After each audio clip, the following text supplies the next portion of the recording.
Yeah. So the way to not take things personally is by first understanding that there is nothing personal, literally. So if we look at our experience, everything is happening uh pretty much without our choosing. So it's like happening impersonally. Like the clouds in the sky are happening naturally, so are like the thoughts in my mind, and like the feelings that I have in one moment are different from the next, and the thoughts I'm having in one moment is different from the next moment. So because uh I can't really find an inherent personal identity in this mixture of causes and conditions that are constantly changing. I can't even find like the culprit for this whole person or the culprit for this self in any part of my experience. It's always shifting and changing. So if somebody gets mad at you or if somebody treats you a certain way, um, what they're essentially getting mad at is a moving target, right? So they're trying to shoot an arrow, and if you become a target for that arrow, you take it personally, you get hit by the arrow. But if you're not if you don't make yourself a target, so you don't even see yourself as an inherent self, there's nothing to hit. People are just people are just they're shooting at nothing because you because it's not you. You know? You don't take it personal. Um there's the eight worldly winds, or I forgot how many worldly winds, but one of the worldly winds is praise and blame and like fame and ill repute. So like one day people are gonna love you, the next they'll hate you. You know, it's just the changing like causes and conditions of the world. It's just like like one day the weather's good, one day the weather's shit, right? So to let our emotions be prisoner of this changing tides of experience and the world uh is delusional. It's delusional because none of it is permanent or solid or like inherently you or your problem. So like if you can recognize it's not you, then the problem comes to an end. So any problems that you have is personal problems, right? So if nothing's personal, you have no problems.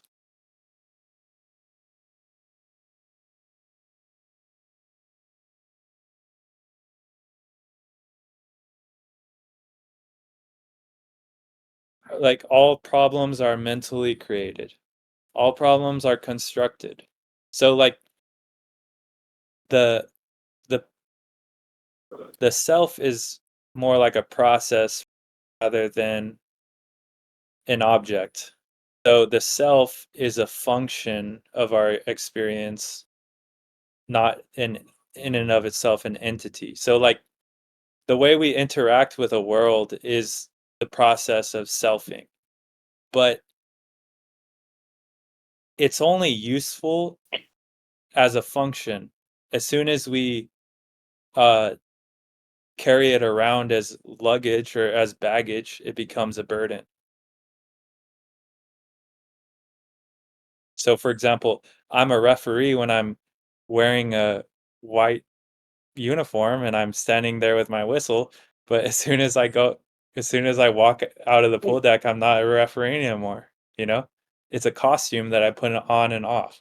It's the same with the it's the same with the idea of yourself. It's a costume that we put on and off. We put on a psychological costume to interact with other people in the world, but it's not inherently what you are because it's always changing. It's subject to change.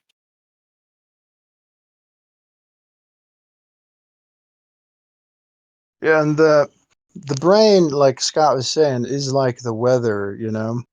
And you could do magical rain dances and stuff to try to change it. It's like there's nothing really wrong with that, but if you think about it more logically and reasonably, when the weather comes, it's not suitable for what you would like it to be. If there's a giant storm, you just do what everybody else does. Hi, Smokey. You just take refuge in the Dhamma. Take refuge in the Buddha, the Dhamma, and the Sangha. Take refuge in the breath. You know, I think for a long time I had a misconception that if I just practiced spirituality and Dhamma practice hard enough, I could change my biological brain to always be blissful. But I don't feel that way anymore. I see now that the brain is what it is. I cannot change the brain as so much as I could change the weather. The only thing I can change is my not associating myself with the brain, but rather I can choose to associate myself with a wholesome attitude and wholesome actions. Because at the end of the day, we can read all the books we want, we could read the whole Pali Canon, but we could only have control over what I like to make the distinction between the mind and the brain. And the mind I kind of look at as like the Buddha nature mind, like the natural wisdom we all have. And when we start practicing a positive attitude, wholesome thoughts and actions, that, if like Buddhadasa Bhikkhu used to say, if we want to cling to an identity, that's the ultimate identity we are able and should cling to, is the living Dhamma. And it's a reward. You know, it starts to feel really good once you do that. Yeah, and we should remember that all of the roles that we take on, whether it's the role that we call our job, like referee or teacher or whatever, or the role when you take on the role of being the angry person or the sad person or the happy person or it's all a choice. Like in that moment we can choose to put on the costume and play that role or not. Like every day for your job you have the choice of going and doing it or not. And every time the mind feels like brings up the inclination towards anger or towards embarrassment or towards anything, again we can see it and we can choose to take it on or not. If we can see it there and then, if we can have a clear enough mind that we're able to see things as they arise, then we can choose in that moment whether to say okay and take it on or to drop it. And in the experience here, it's a lot more peaceful to just drop things and then let the mind go back to just being still.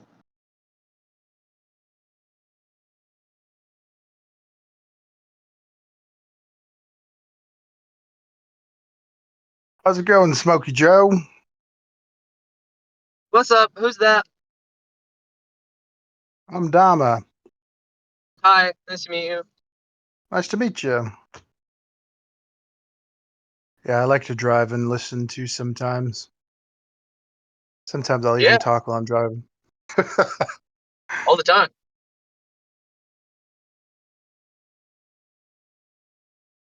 Oh, hey, Ivan. Is that Ivan? Yeah, that's Ivan. But yeah, over time, those thoughts, feelings, and emotions will pass. They're just passing phenomena. No need to control them or beat them into submission or cling to them. Just take refuge in the breath, breathing and relaxing, and they'll pass.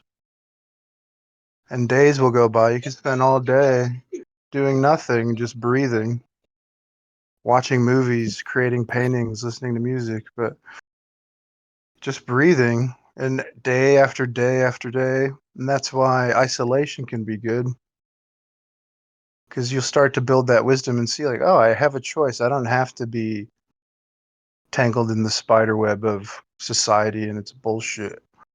I can be relaxed. I have a choice. And meditation, sati, anapanasati, it's not a punishment. It's actually awesome.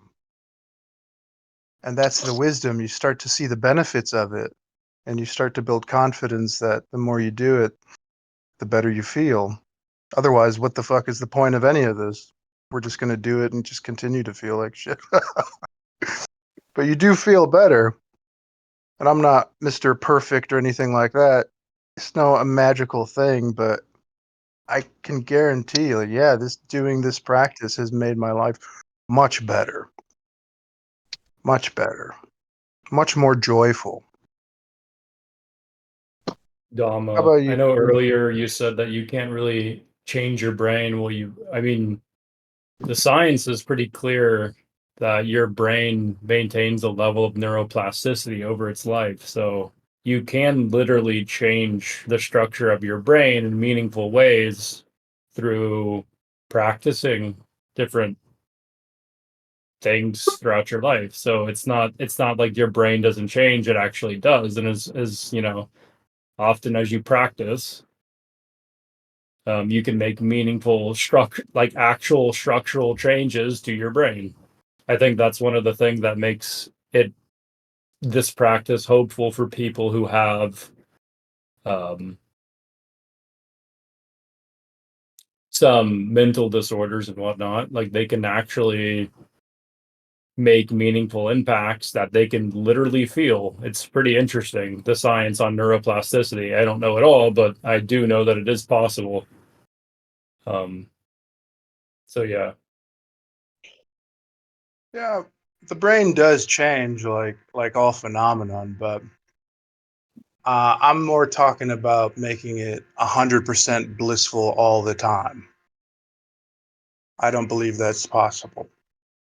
You can get more joyful, and you could create some more neural pathways that have easier routes to take, and it becomes easier and stuff like that. Sure, you can do that, but the Hmm. trick is it doesn't last. You know, it doesn't last.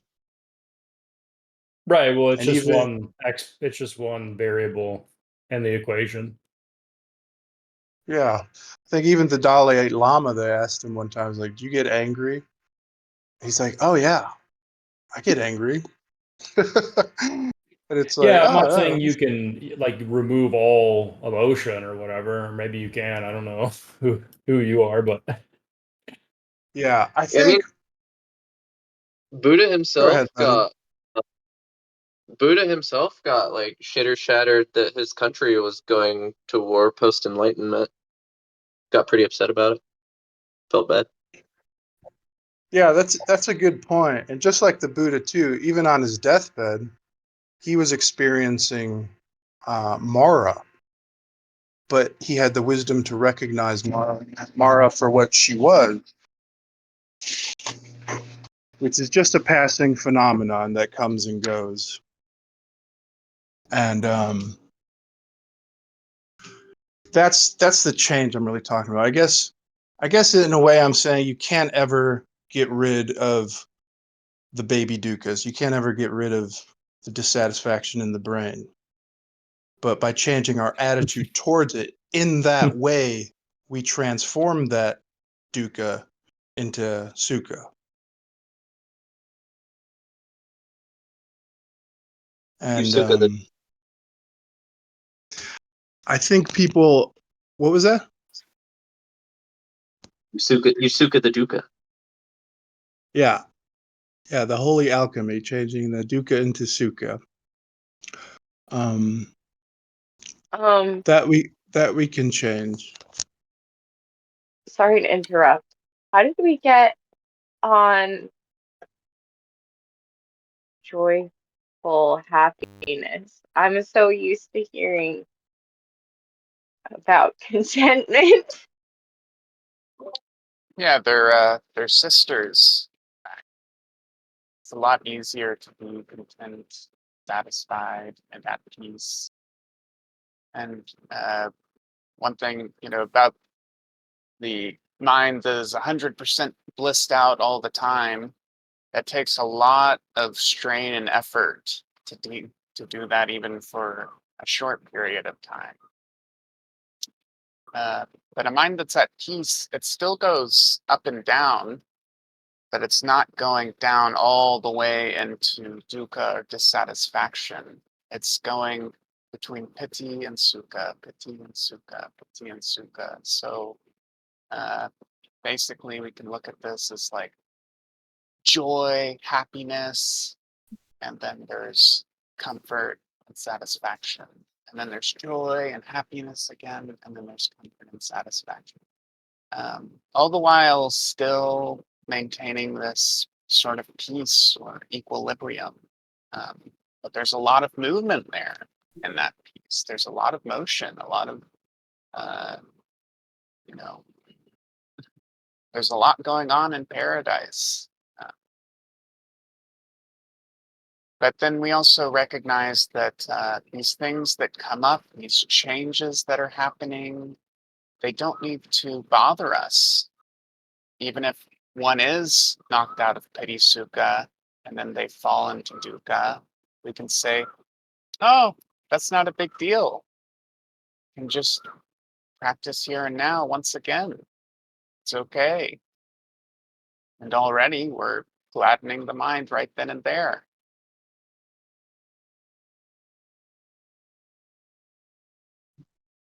Do you ever think that every morning or every moment we're just like coming into creation, and that all the memories we have are just like, fake? Yeah, I mean, memories are basically made up, yeah. And what a lot of people will do is let their memories bother them. Or they'll believe the story that their memories are telling them, instead of just enjoying the memories.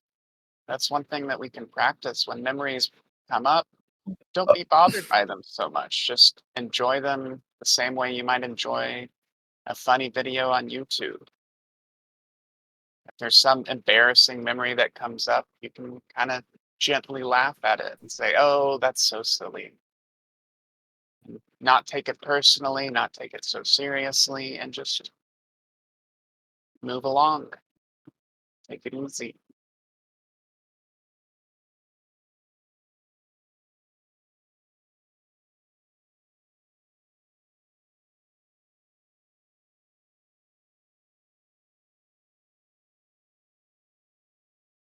I mean, I think memory has a function, right? There's a reason we evolved to have a memory. So to say that it's completely fabricated, I don't know if I feel like that claim has a lot to prove. It would be as delusional as any other view. What is it, Smokey? It would be as delusional as any other view to say it is fabricated or not fabricated. Right. I mean, you can skillfully interact with your memories. And I know for me, like personally, I've had experiences with OCD where I have false memories, and I trained in cognitive behavioral therapy to catch those things so they don't affect me. So I know through firsthand experience of dealing with would be complete fabrications, let's just say. Right. So I feel like there's a skillful differentiation between something that's completely fabricated, or I guess we can just say that there's levels to the fabrication, right? It's not binary. The levels are a choice.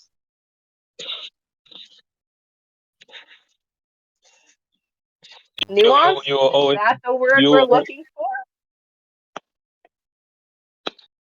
you will always be fabricating something. The difference is like, are you intentionally fabricating something that's skillful or unskillful? Yeah, exactly. Sorry, Jonesy, you cut out. Jonesy's mom.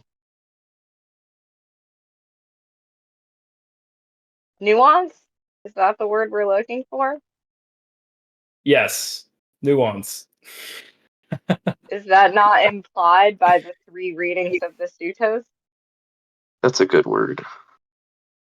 I haven't read that. You know, like wrong view, right view with defilements, and then noble right view isn't like nuance implied. It's all delusion all the way down. The person laying it out is saying that it's a more skillful delusion than the alternatives. Not that I don't personally prefer to work in that framework. You're already in the frame. Don't the suttas say that that is right view with defilements? What was your question? I'm sorry, Like, what? isn't it moha? Isn't it moha, loha, dosa? That's it, right? Like, that's its delusion. The terms, we can, they're pointing towards a reality, but it's easy to confuse those things for, it's like, is that the reality of the situation, or is it terms that we're using to navigate it? Right, but if you define everything as a delusion, then nothing is a delusion. Ding, ding, And ding. right, so that's why we have to be pragmatic about it. Whose pragmatism? Yeah, there's no perfect way to define Intersubjectivity. Yeah, there's no perfect way to define reality. So Smokey Joe is bringing up a good point that any of the language that we use to point towards the Dhamma, point towards reality, to point towards nature, there's always going to be a bit of fault there. But when we're Whose talking fault? about, I didn't say anybody's fault. Right, then whose is it? Look, Is there some you meta don't thing? need to worry. You don't need to worry about putting blame on anyone. There's no one to blame. But fault implies blame.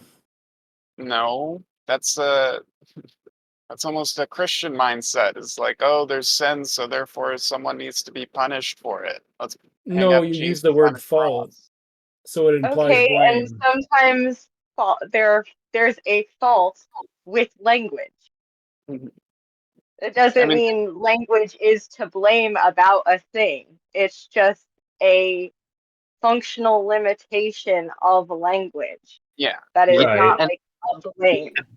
Is it a functional limitation? That limitation is actually the reason we can communicate in the first place. so A function like let's put wow, aside that's really off topic. let's put aside the need to blame or praise language for a moment, and just see that when we're talking about right speech, what we're looking to do, yeah, just like my brain is going to explode. What we're looking to do is to point towards the truth in as honest of a way that we can, but we don't have to do it perfectly. It's right speech, noble speech, not perfect speech, because they're in one way, there's no way to put it perfectly that's going to summarize it for everyone. That's where practice comes into play. You have to practice anapanasati. You have to practice dukkha nirodha. You No, have I to was just actually experience it, or else you're not going to see it either way, regardless of what language we use. So we could use language, we could say words like, yeah, memories are fabrications. And then there's the other view that, well, no, memories are reality. And guess what? Both can be true at the same time.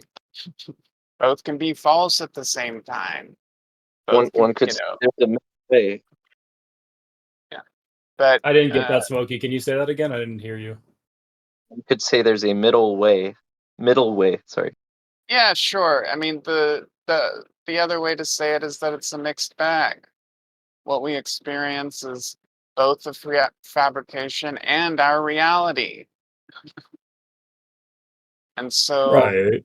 the pointing to is look at what can be changed, which is the attitude.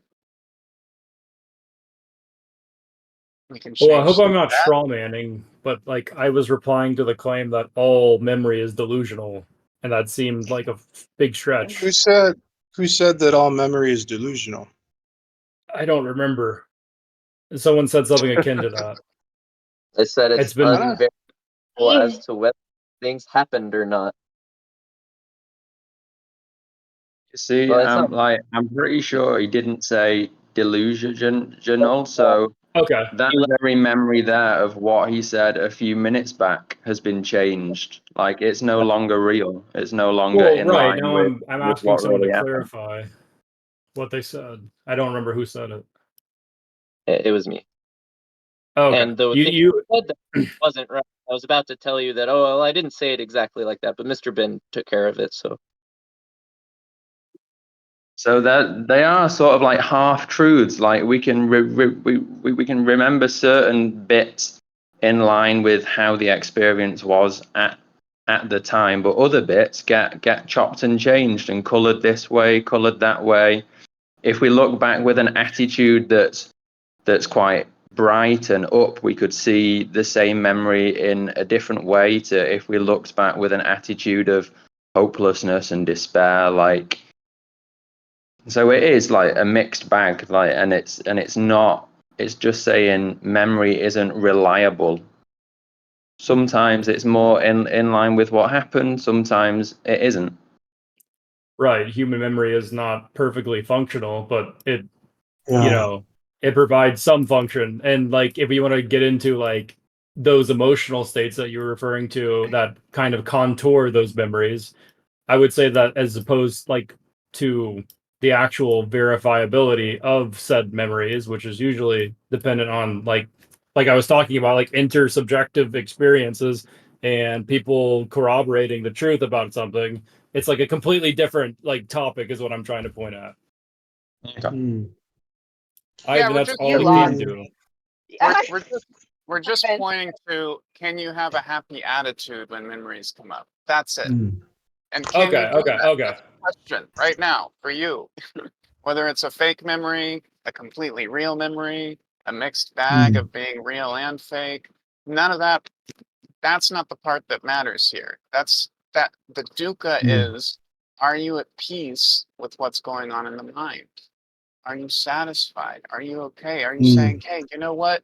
Yeah, there's some sort of memory here. Can we be happy with it? Can we be joyful with it? Can we be happy to see it? And then can we say, yeah, that's okay. That's enough. Yes. And let it go.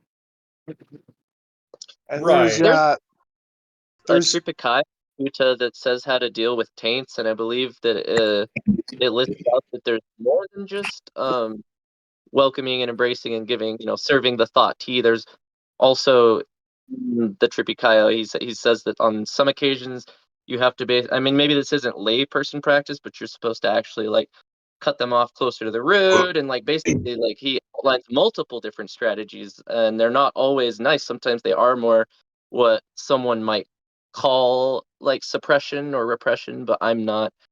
I don't really buy the whole spiritual bypassing thing, anyways. Yeah, not saying to bypass it. In fact, saying to meet it right here, right now, where it's at in the mind. Most of what we're doing with No, memories I or don't thoughts or think whatever. I don't think the term spiritual bypassing is like a great term, is what I meant to say. Oh, sure, yeah. And then as far as what you're talking about, yes, the Buddha does also talk about there's a harder way too. So, one of those recommendations, for example, is if you have a thought of wanting to kill someone that just keeps coming back up into your mind and you just cannot get rid of it, then one thing that you can do is you can clench your teeth and you can say, I will not think about this anymore. But Yes, guess that's what? exactly the Most taints. of It's sutta. Right.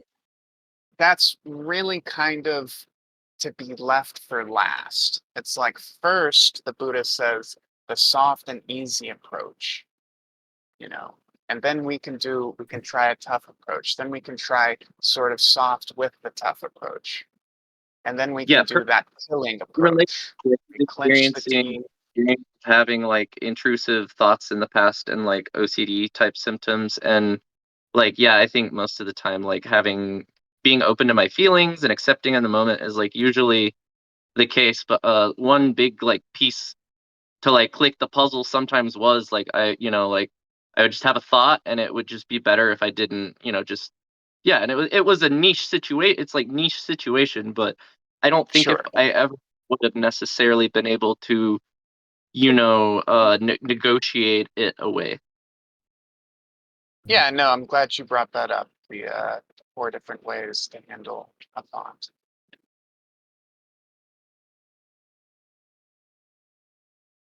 I definitely have done that too.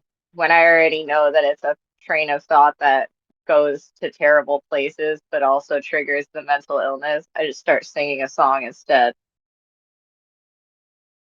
Yeah, exactly, pretty much.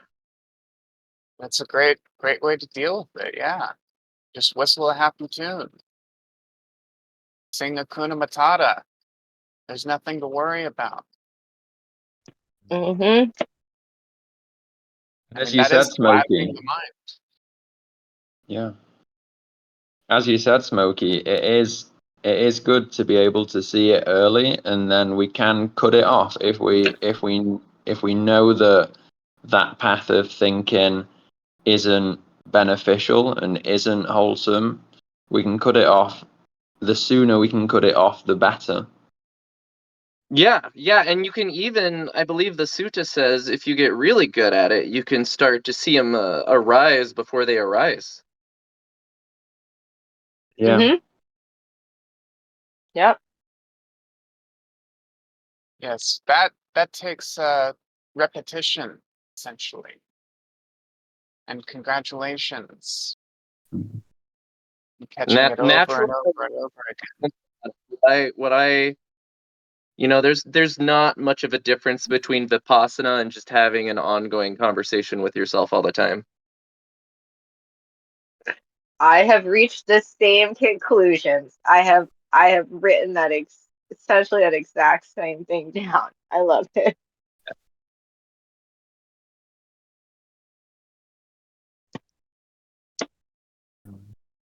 And thank you for the congratulations. I have worked a lot. I've worked really hard. I came for refuge and I was serious from day one. So now time to take it Good, easy. man. Yeah, man. Yeah, The practice sometimes. is really. Sorry, Oh, go Dhammarato. ahead, buddy. No, go ahead.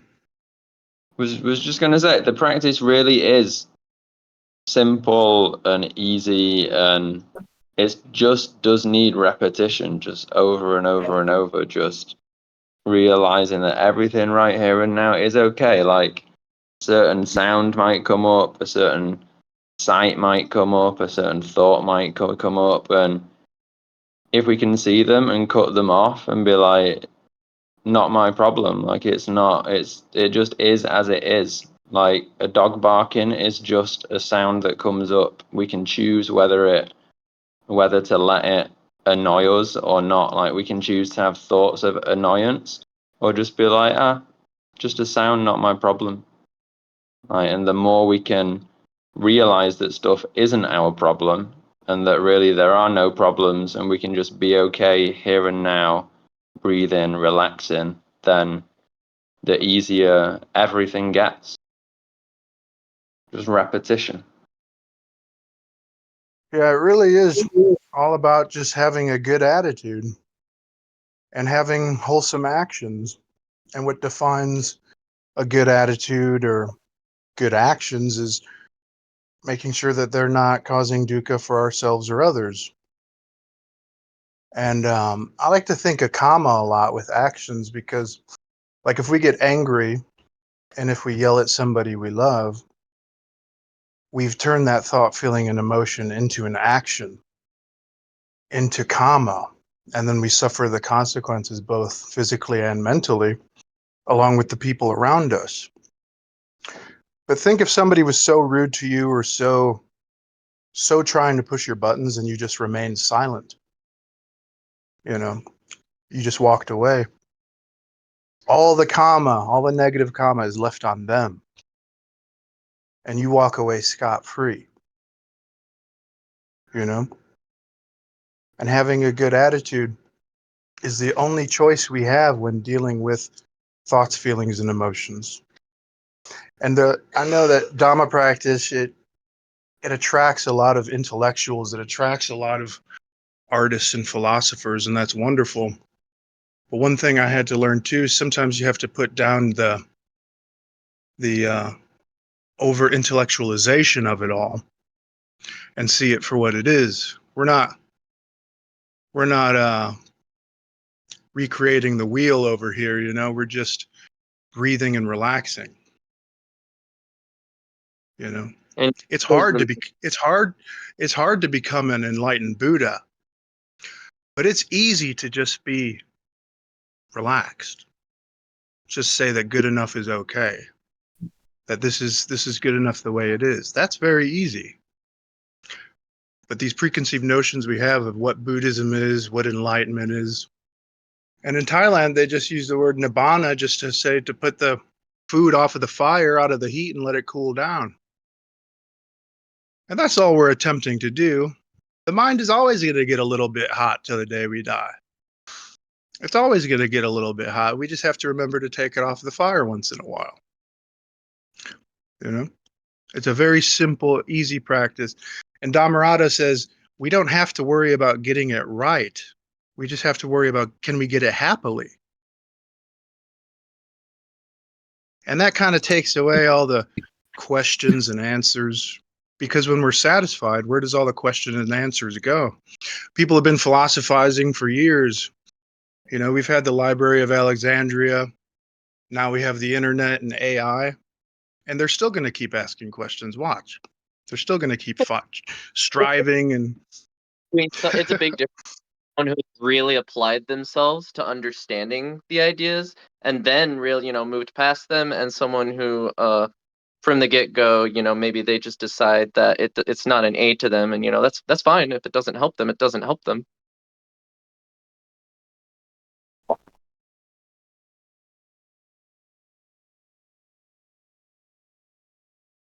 Different strokes for different folks. I think in Hinduism they say that the path, the devotion path, which is like an actual codified like Vedic thing, like it bhakti. eventually yeah, the bhakti eventually becomes the jnana, and the jnana eventually becomes the bhakti, right?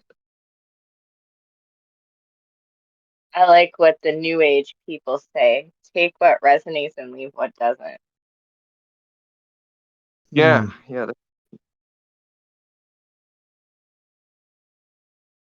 Yeah, if spinning around in circles, juggling makes you joyful and happy throughout your day, to me, that's Dhamma practice. Because you ain't hurting yourself, you ain't hurting nobody. Call it by any name you want. A rose by any name, you know? What do you mean turning around in circles? What do you mean?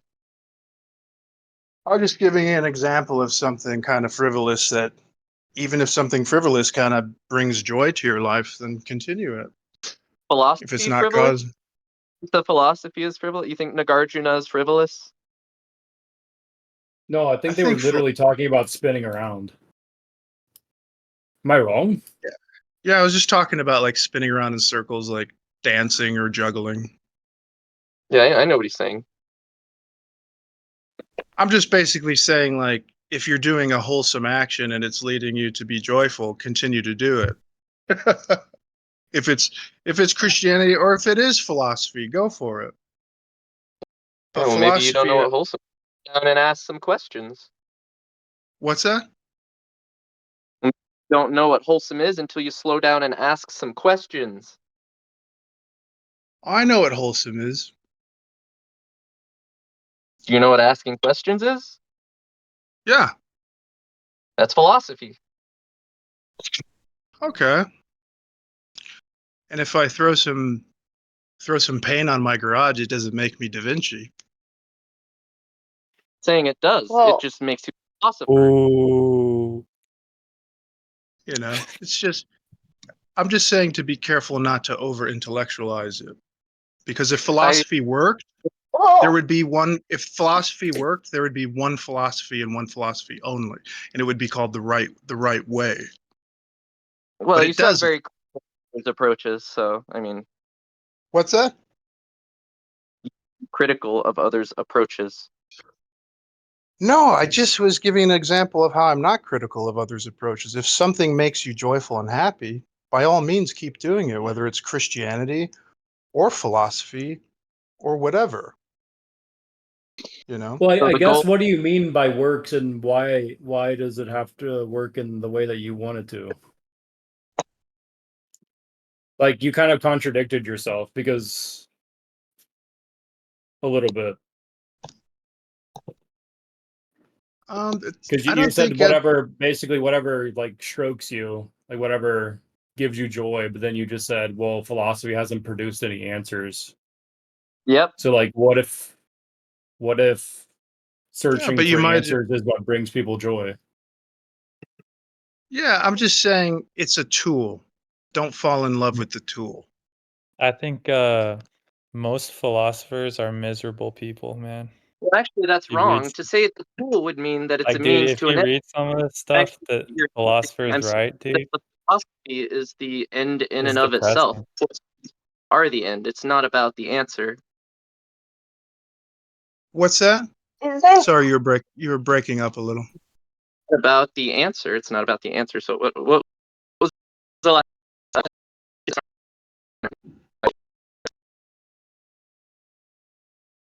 Is he breaking up for anybody else? Yeah, Yeah, you man. break them. yes? So Isn't like asking questions literally like the antithesis of the point of the practice? Isn't thank that you like for bringing that up, the Jones. definition of craving? I think people would Okay, like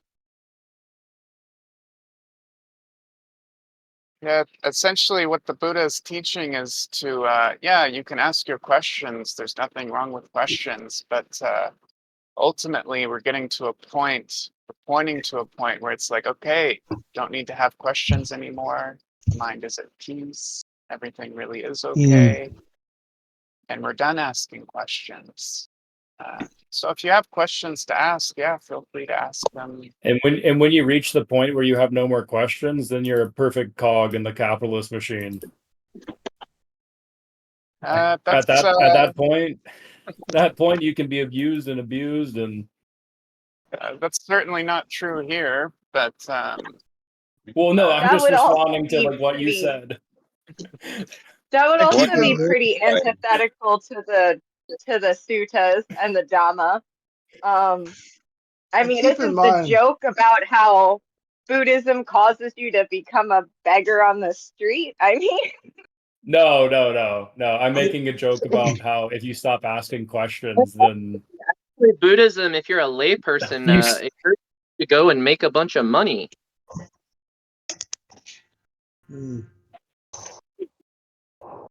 and keep in mind too, when we're talking about Dhamma practice, we're not setting rules for you guys.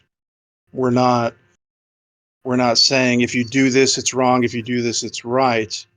We're just trying to establish some guidelines that you can choose to follow or not. We assume if you're on a Buddhist chat that you most likely Uh, will lean here we. towards listening to what people. What's that? So it's we gotta stay on Buddhism. Gotcha. Sorry. Well, not Buddhism. We can talk about anything, but particularly during these calls, we try to keep it around Dhamma practice, which is basically has two meanings: the teaching of the Buddha or the truth of nature. So there's nothing that you can't really talk about here as long as you're being respectful. But I'm just saying, within the Dhamma practice and these Dhamma talks, we're not giving you rules. You know, we're not out to judge you. We're just giving some advice that has worked for us in our experience. And I like to say we're like a breathing and relaxing group. We could talk about philosophy. Philosophy is beautiful. I love reading philosophy books. But Dhamma practice itself, to get specific, is not necessarily geared towards Who is your finding favorite the right philosopher? answers, because I like Nietzsche a great deal. What have you read of his? I read Beyond Good and Evil. I read Okay. Thus Spoke Zarathustra. I've read The Antichrist, and I also like Marcus Aurelius. I've read his Meditations. That was a good book. Okay. Marcus Aurelius Oh, is probably he I says a like lot Leo of Dhamma. Tolstoy. Marcus Aurelius is pretty Dhamma Yeah, pilled. Tolstoy. Yeah, but that's not philosophy. Tolstoy? Read A Confession and Other Religious Writings is one of the most philosophical books I've ever read. Is it a novel? And It's a novel. it's an essay. He wrote a You're lot not of novels. philosophical enough, He, bro. he wrote a lot of You're not novels, but philosophical.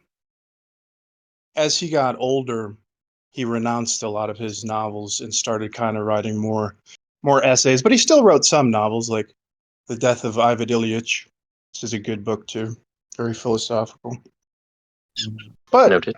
Tolstoy, like us, kind of reached the same conclusion that it doesn't really matter. He just set for himself in his life as an older man, he set himself some guidelines. His kind of revolved around Christianity. Ours revolve, yes, more around Buddhism, but we don't have to be crazy and like, I'm a Buddhist, I'm this, I'm that. I don't care what people call me, just as long as it's respectful.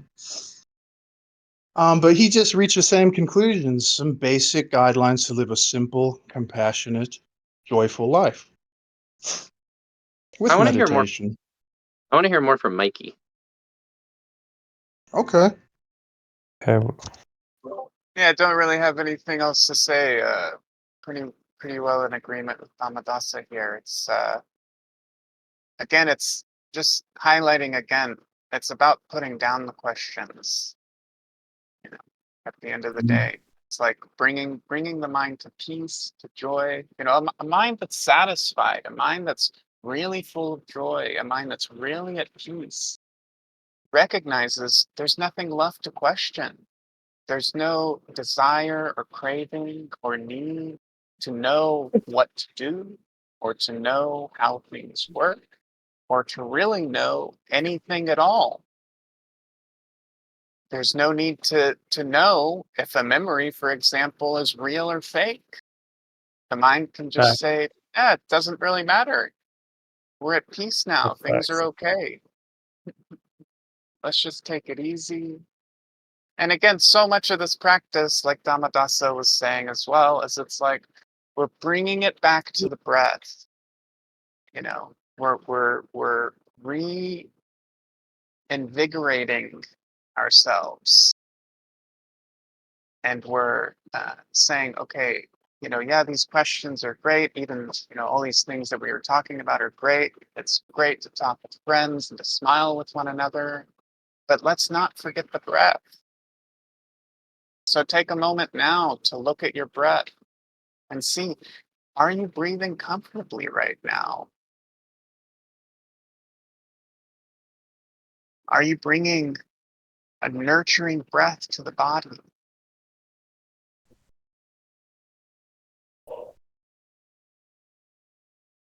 What's a way to breathe that would feel really nice and enjoyable and pleasant?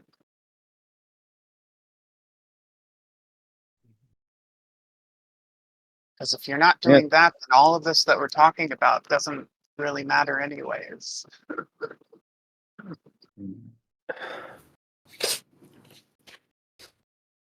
So take it easy. Buddha said, "Don't believe me. Practice and find out for yourself." Amen. Like just like if you find that Appeal to reading, authority, confirmation bias, and Can you just let him finish? Can you I'm sorry, try not to I was interrupt? telling a joke. Try not to interrupt. throw some more labels if you want. Throw some more labels if you want. It's all good. I'm joking. Yeah, I'm yeah. joking. I'm sorry. I'm I just think he's saying trying to make. Ben was mid sentence. Yeah, so it's all about the practice. It's all about experiential practice. Like if you find that getting into philosophy and reading certain things brings peace and contentment to existence, then that's experience for you and it's all good. if you find that it doesn't, and it brings up restlessness and questions and constantly searching and wanting more answers and more answers and more answers, then you can drop it. You don't have to keep doing it. Like, and that's all the practice is, like realizing what is wholesome, what brings peace, contentment, stillness, calmness, and what doesn't, and realizing we have the power in every moment to drop things that bring us out of that state. The OG suttas refer to it as questions not tending to edification. He gives 20 examples of them, but I think the point is that there are more than 20 questions not tending to edification.